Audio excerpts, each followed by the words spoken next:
그리스도를 위하여라는 것은 헬라어로 필패그, 즉 누구누구를 위하여, 그리고 그리스도입니다.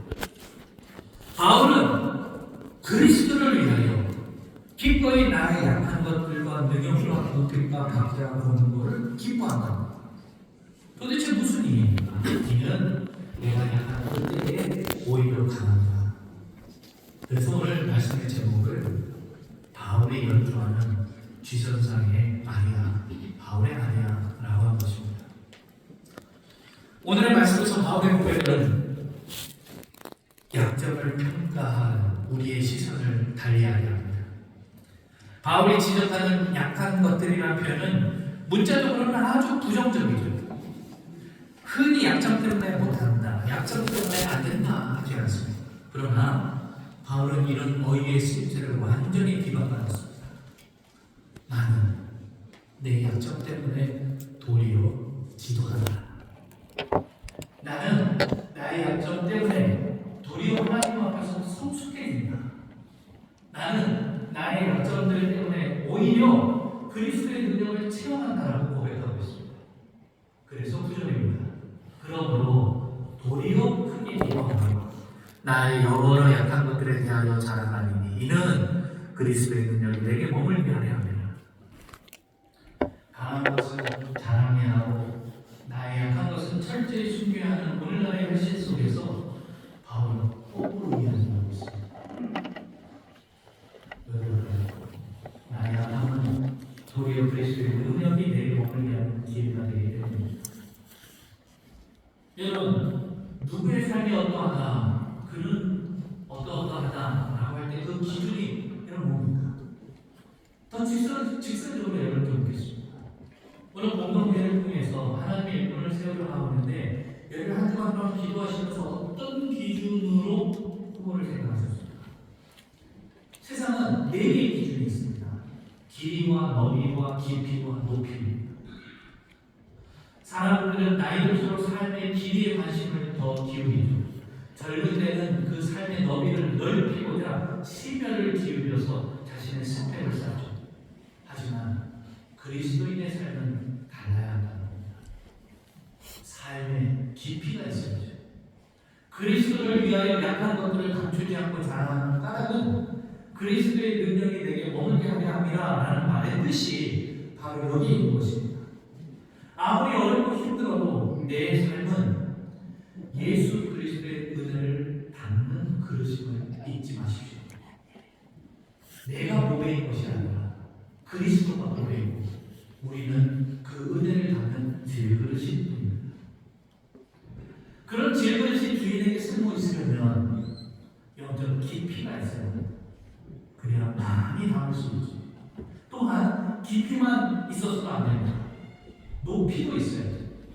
9절 하반절에서 바울이 이는 그리스도의 능력이 내게 머물게 하려 함이라 라고 했는데 여기서 머물게 하려 함이라 할 때 헬라어로는 에피스케노입니다. 이런 합성어인데 에피는 이 위입니다. 내 머리 위에. 그리고 스케노는 천막을 치고 살다. 즉 어떤 존재가 나와 함께 머물게 하고 바로 내 옆에다가 천막을 지는 겁니다. 이 헬라어에는 하나님의 임재를 뜻하는 장막이라는 단어가 들어있습니다. 하나님의 장막이 에피, 어디로? 내 위에, 머리 위에 드루어지게 한다라고 하는 것은 잠시 머물다가 사라져버리는 하나님의 임재가 아닙니다. 하나님께서 내 곁에 머물러 사시겠다고 치는 천막입니다. 즉 하나님은 내가 약한 것을 아시기 때문에 이런 약한 나를 하나님 앞에서 부끄럽게 생각지 않고 다 하나님 앞에 내려놓으면 하나님은 이런 약한 나를 위해서 내 머리 위에 은혜의 장막을 쳐주시겠다는 것입니다.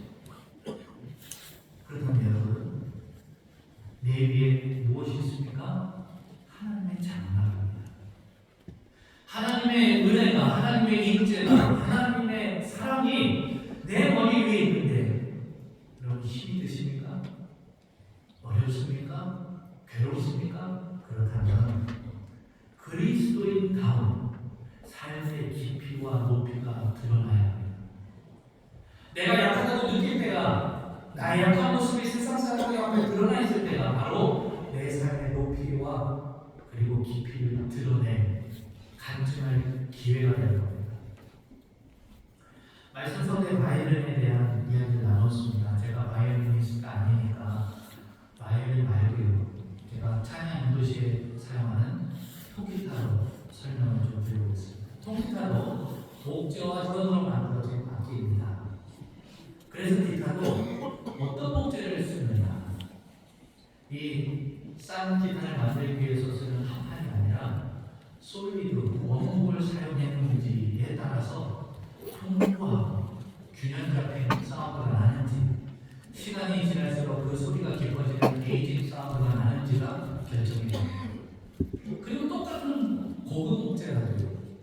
그 목재를 가지고 악기를 만드는 이가 어떤 길이와 너비와 깊이와 높이를 썼는지가 따라서 또 다른, 전혀 다른 음색이 나오는 것이죠.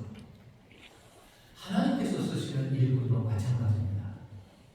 우리가 믿음으로 예수 그리스도를 받아들일 때, 온전히 받아들일 때, 믿음은 예수님을 내 안으로 어떤 길이와 어떤 너비와 어떤 깊이와 어떤 높이로 모시겠다라는 결단이 됩니다.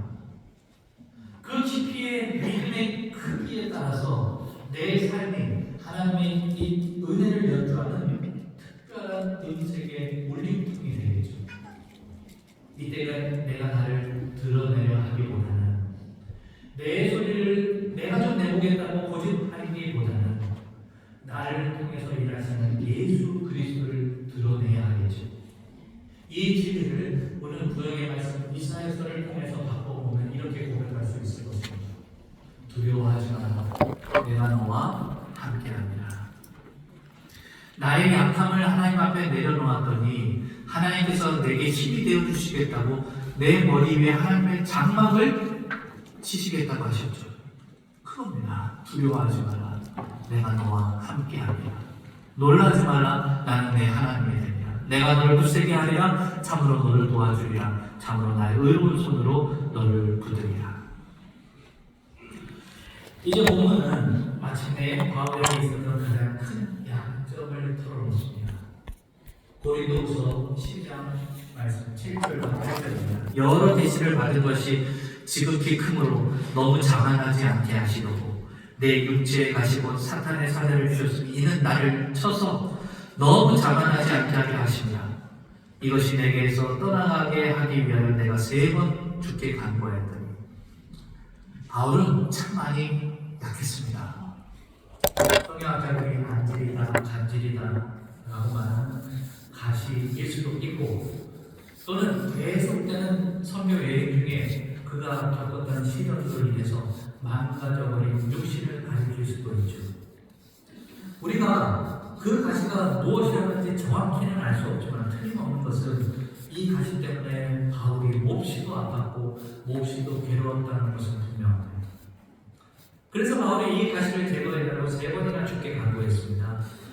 그런데 그는 그 도중에 놀라운 사실을 깨닫습니다. 내가 이미 받은 계시가 너무 크고 놀라운 것이니 하나님이 나로 자만하지 않게 하시려고 하나님 내게 이런 가시를 주신 것이구나. 9절입니다. 나에게 이르시기를 내 은혜가 내게 족하구나. 이는 내 능력이 내 약한 데서 온전하여짐이라 하시니라. 자신이 이미 주님의 은혜를 내게 족하다 충분히 받았다고 고백합니다. 그러면서 바울은 말하기를 헬라어로 이렇습니다. 가르 디나미스 엔 아스테테네이아 텔레이타이. 가르는 왜냐하면 이라는 뜻이고 디나미스는 힘, 능력입니다.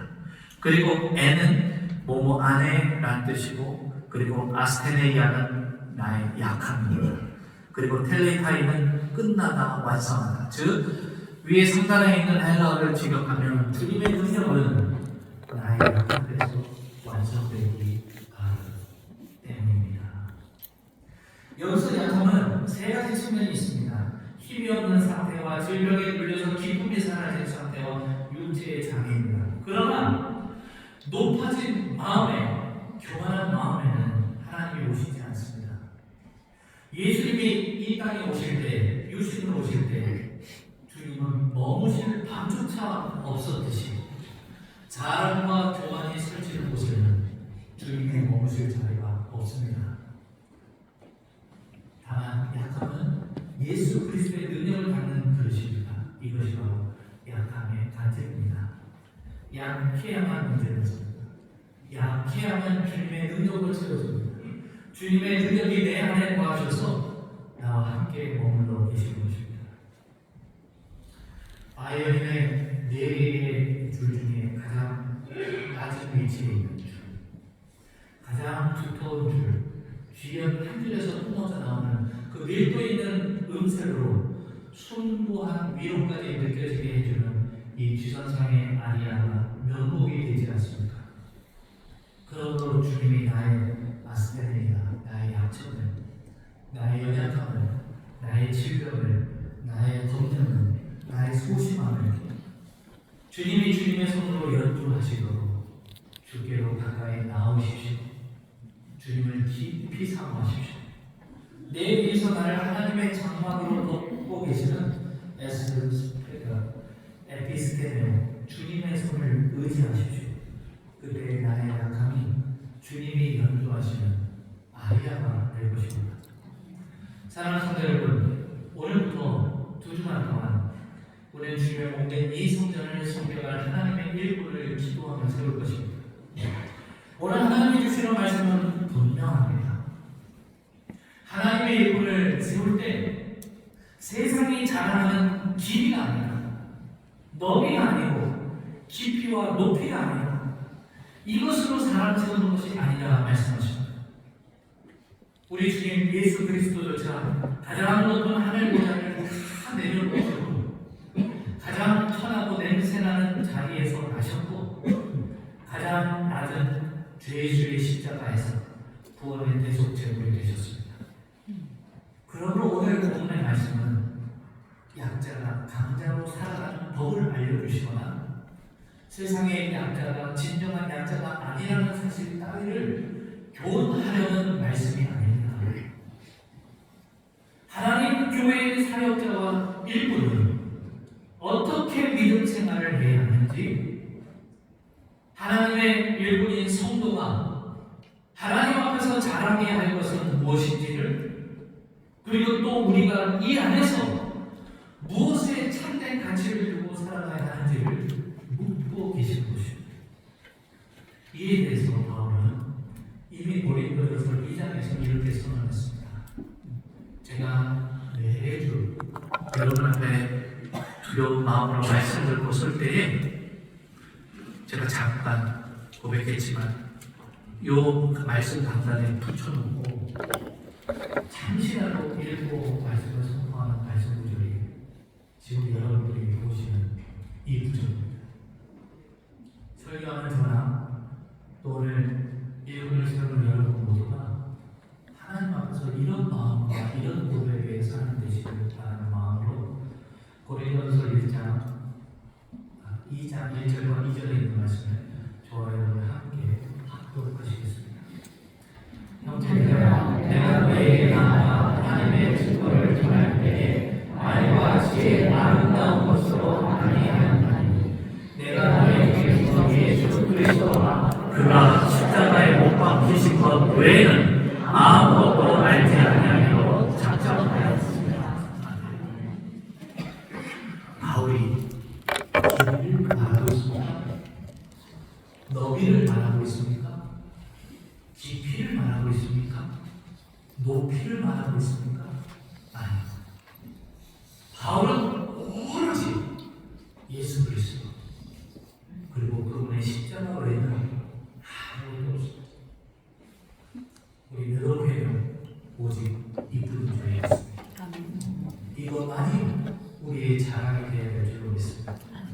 다른 우리의 약함은 예수 그리스도의 능력을 갖는 그릇인 것과 오늘 이 시대를 살아가는 우리의 약함이 예수 그리스도의 능력을 체험할 뿐만 아니라 그 능력의 근원이신 십자가의 은혜가 결국 우리가 영원토록 붙들고 살아가야 할 최고의 은혜인 것을 고백하면서 다만 그리스도 앞으로 나아가시는 저와